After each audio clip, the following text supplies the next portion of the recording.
Well, we've made it to the finals, and the excitement couldn't be any higher. This Friday, Mr. Fancy Pants will go up against Smiley to see who will be crowned the High School Heroes champion.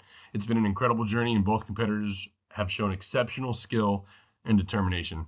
The finals are going down this Friday at 10 a.m. Pacific time on Too Tall Toby's channel, and trust me, you do not want to miss this. Witness history unfold as the best of the best compete for the ultimate glory in this groundbreaking tournament to determine who is the High School Heroes champion of 2025. Mark your calendars, spread the word, and get ready for the action. Don't forget to subscribe and turn on notifications. We'll see you live this Friday. Links for the live stream will be down below in the description. Thanks again for our generous sponsors for making this tournament possible. Welcome back to Shifting to Solids. Today we're going to be talking about the shell feature in Onshape. So like always, let's get started with a sketch. We'll select our top plane, Shift and S to get that sketch started, N to normalize, and P to hide those planes. So we're going to be making a shell, and essentially if you think about a shell, it's like an outer coating, right? So we need to start with some geometry and some simple ways to do this. We'll just start with a center point rectangle, letter R on the keyboard. We'll start from our origin, and for this practice, we'll just go 5 by 5. So 5 inches across, 5 inches up. From here, we're going to go to press Shift and E on the keyboard. And let's just make this a nice even cube. So we'll make a 5-inch depth on that extrusion. And before we do this, you'll see I now have my 3D shape in a 5 by 5 by 5 cube. So follow me up here to the top and you'll see where shell lives. Last week, we talked about the rib command, and we're just moving on along. We have shell.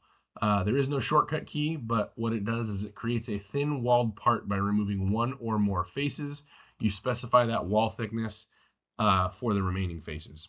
So we'll go ahead and click on that, and it's going to ask me what I want. So if we look here, it's going to say faces to remove, and then it has a shell thickness, okay?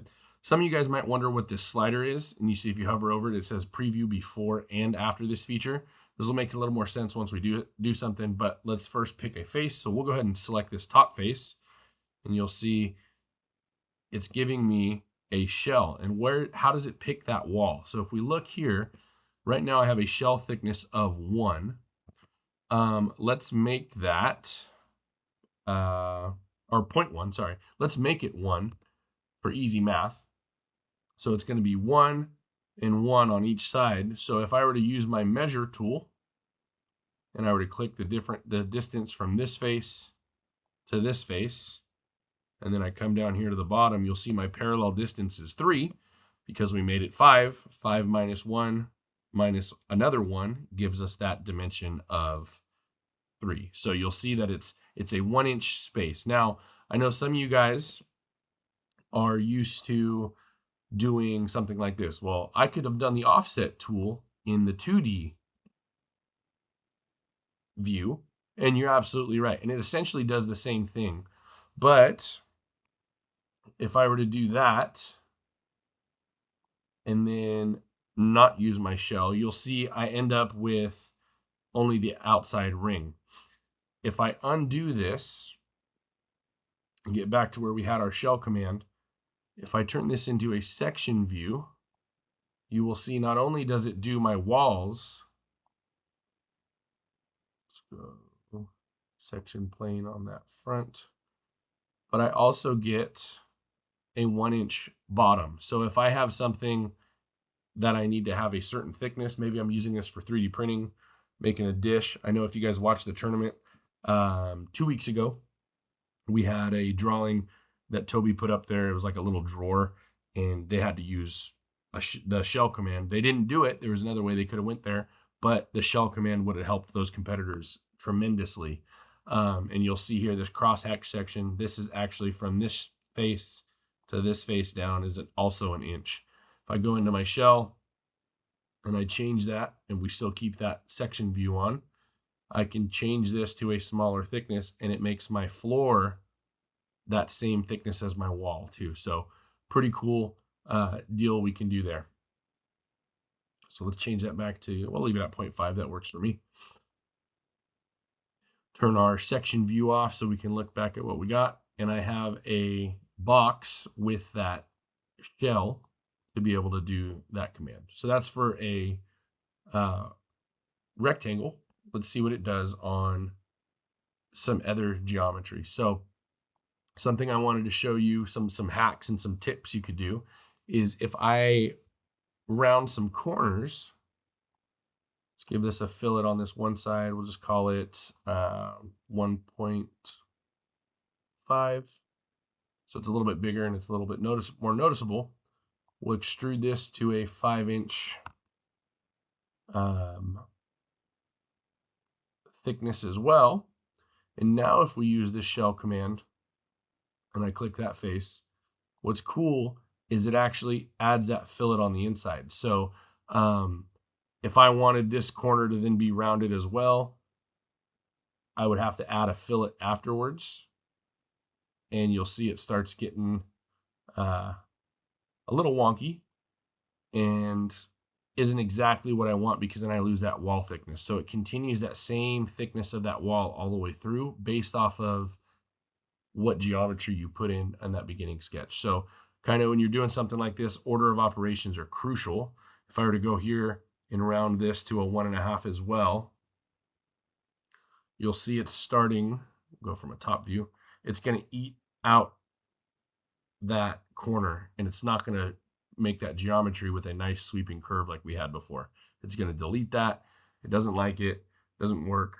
So you have to get, in order to get geometry like this, you have to do that in the sketch. Give it a fillet first and then go from there. We can go ahead and change this to a circle. Let's see what this will do. Make that 8. We'll still extrude at 5.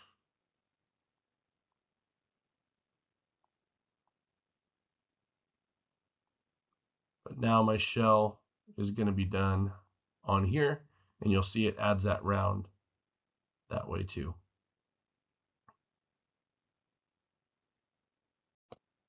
Now, one other thing I wanted you to notice is this hollow button. So if I click the hollow button, you'll see it covers, and now it's asking me parts to hollow. So I'm going to click this part and we'll say okay. We'll give it a little bit thicker. Let's make it a 0.5 shell thickness, and we'll say okay. If I turn my section view back on, you'll see now I have that shell all the way around, but it's a hollow piece. So maybe this is something you're going to 3D print and you want it to be hollow on the inside, but you want a completely solid shape, not something I can get in typical manufacturing, but I can actually hollow this out. So that's how you would go about doing that. You click that hollow button.